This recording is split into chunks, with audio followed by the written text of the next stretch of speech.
funds to be devolved to the state will be decided. So a presentation was made by the Honorable Chief Minister.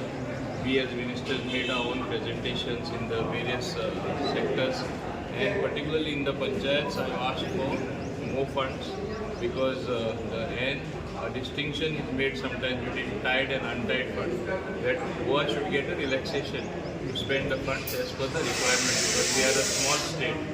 Similarly, the quantum of devolution is 0.386%. We said minimum it should be 1% devolution to the state, which will get the money across all sectors for all the development that is necessary in all the departments and for the overall progress of the state. I think they have understood it well, but they have certain fixed formula under which they operate. We said Goa has to be treated differently, just as they treat the northeastern states. Goa also has to be treated differently, being a coastal state, and with the progress that is required, with the infrastructure that is required for the way Goa is developing. Thank you. Thank you.